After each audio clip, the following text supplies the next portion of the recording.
제가 마음이 아픈 아이들 유형별로 말씀을 좀 드리려고 했는데 오늘 두 번째 유형에 대해서 영상을 준비했습니다. 마음이 아픈 아이들 두 번째 유형. 일탈하는 아이들입니다. 보통은 비행 청소년이라고 불리우기도 하죠. 집에서 새벽 탈출을 감행하고 엄마 아빠 잠자는 사이에 1시, 2시에 집을 나가고 집을 나가면 공원에 쭉 모여 앉아서 담배를 피기도 하고 또 술을 먹기도 하고 심한 경우에는 오토바이를 타고 다니기도 하고 여기서 조금 더 가면 무인 편의점 같은 데서 절도를 하기도 하고 또는 친구들끼리 패싸움을 하기도 하고 이런 경우죠. 여기 안에 거의 대다수가 다 들어갈 겁니다. 물론 이 중에는 이제 성문제를 일으키는 청소년들도 있습니다. 자, 그럼 이런 아이들이 왜 있을까요? 왜 집 밖으로 자꾸 나갈까요? 우리는 무기력한 아이들 그러면 침대에서 일어나지 않고 집 바깥으로 한 발자국도 떼지 않고 일명 히키코모리처럼 그렇게 있는 아이들을 이제껏 다루었습니다. 또 어머님들이 학교를 안 가면서 방에만 있는 아이들을 보면서 느끼셨던 공포가 바로 우리 아이가 히키코모리가 될까봐 무서워요 였습니다. 근데 이제 이 두 번째 유형의 아이들은 히키코모리가 될까봐 무서운 아이들이 아니라 어머님들의 두려움은 저 아이의 끝이 소년원이면 어떡하지? 라고 생각되어지는 아이들입니다. 이런 아이들은 적극적으로 돈을 또 어떻게 마련하느냐, 토토복권 같은 청소년이 해서는 안 되는 이런 도박 같은 걸 하면서 큰 돈을 마련하기도 합니다. 이런 것까지 부모님이 다 아시지 못하죠. 저희들이 아는 바에 의하면 그렇습니다. 담배를 어떻게 구하는지 모르겠어요. 이렇게 얘기하시는데 중국 사이트를 통해서 아이들이 담배를 택배로 받아서 편의점에서 수령하는 형식으로 담배를 구하는 아이들도 있습니다.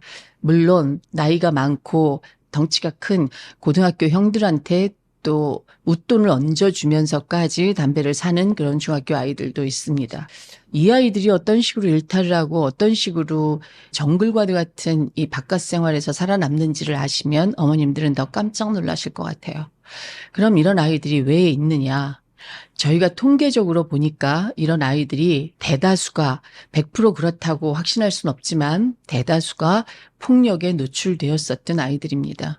아버지에게 극도로 많이 맞았거나 또는 엄마에게 맞았거나 아니면 신체적인 폭력을 당하진 않았지만 심각한 언어폭력을 당했거나 계속 부정적인 언어로 아이들이 가슴에 심하게 상처를 입었거나 아니면 정서적으로 방치되었거나 양쪽 부모 모두가 바빠서 아이를 사교육으로 돌리고 학원으로 돌리고 그리고 저녁나절에 잠깐 보고 그저 밥 먹이고 재우고 아침이면 학교 가고 이렇게 정서적인 자극 없이 정서적 방임 상태에 있었던 아이들, 그래서 철저하게 외로웠었던 아이들, 이런 아이들이 보통은 집 밖으로 나갑니다. 또 집 밖으로 나가는 아이들 중에 또 하나의 원인, 엄마 아빠가 지속적으로 어렸을 때 갈등하고 싸우고 그랬었던 집 아이들이 집 밖으로 나갑니다.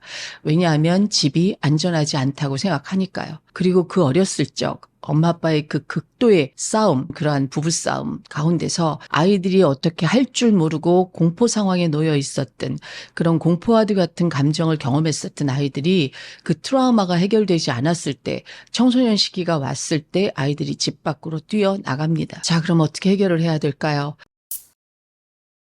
이런 아이들 때문에 오시는 부모님께 제가 드릴 수 있는 해법은 하나밖에 없습니다. 이 아이들이 온전하게 사랑받고 있다는 느낌을 받지 못했기 때문입니다. 아버지에게 극도로 많이 맞았는데 아주 심각하게 폭행이라고 불리울 정도의 매를 맞았는데 그걸 온몸으로 막아서 주지 못한 엄마들이 있고 아이들의 이야기를 들어보면 때린 아빠도 밉지만 그걸 방관하고 지켜봤던 엄마가 더 밉다. 엄마가 더 죽이고 싶다. 이렇게 얘기하는 아이들도 있으니까요. 이게 부모 어느 한쪽의 잘못이라고 해도 어느 한쪽이 적극적으로 방어해주지 않았다고 그러면 아이들은 집에 있기 싫죠. 누구도 내 편은 아니니까요. 그래서 보통은 이렇게 집 밖으로 나가는 아이들이 있고 또 보통은 이런 아이들 중에 극심한 무기력으로 아무것도 하기 싫어서 우울에 빠지는 아이들도 있습니다. 자, 두 개 다 분노의 형태입니다. 아이들이 집 밖으로 나가서 일탈을 하고 그리고 반사회적인 행동을 하는 이런 모든 아이들은 이 아이들 마음속에 있는 그런 분노, 부모에 대한 분노가 외적으로 표현된 형태라고 하면 우울이라고 하는 형태로 이불 속에 들어앉아서 핸드폰만 보고 보고